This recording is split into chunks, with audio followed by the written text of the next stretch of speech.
गांव के किनारे एक पुरानी जर्जर हवेली खड़ी थी। लोग उसे काली हवेली कहते थे।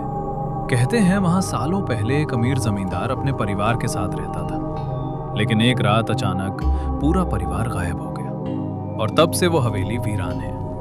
गांव वाले सूर्य ढलते ही उस तरफ जाना बंद कर देते थे।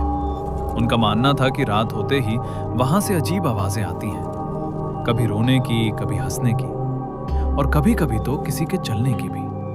एक दिन शहर से आया राहुल इन सब बातों को अंधविश्वास समझकर हंस पड़ा।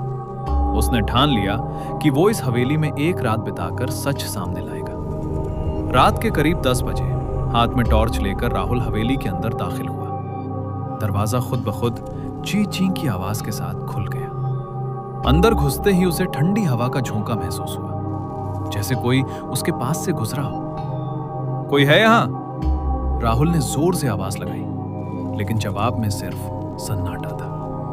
वो धीरे धीरे अंदर बढ़ा।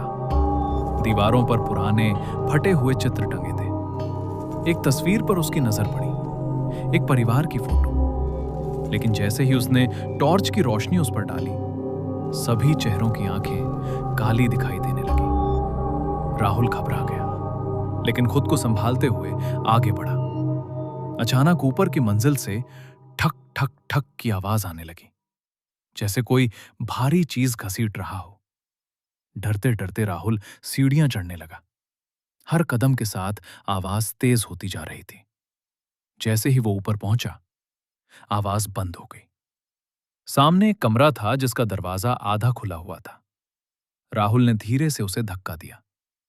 कमरे के अंदर एक पुरानी कुर्सी थी जो अपने आप हिल रही थी। राहुल के हाथ से टॉर्च गिर गई। अचानक पीछे से किसी ने धीमी आवाज में कहा, तुम यहां क्यों आए हो? राहुल का दिल जोर जोर से धड़कने लगा। उसने धीरे धीरे पीछे मुड़कर देखा। वहां कोई नहीं था। तभी कमरे की दीवारों पर खून जैसे लाल निशान उभरने लगे और एक एक करके शब्द बनते गए, यहां से चले जाओ। राहुल भागने के लिए मुड़ा, लेकिन दरवाजा अपने आप बंद हो गया। अब कमरे में ठंडी हवा तेज हो गई और उसे महसूस हुआ जैसे कोई उसके बहुत करीब खड़ा है। उसने कांपते हुए फिर से पीछे देखा। इस बार उसके सामने वही परिवार खड़ा था जो फोटो में था, लेकिन उनकी आंखें पूरी तरह काली थीं और चेहरे पर डरावनी मुस्कान। एक साथ सबने कहा, अब तुम भी हमारे साथ रहोगे।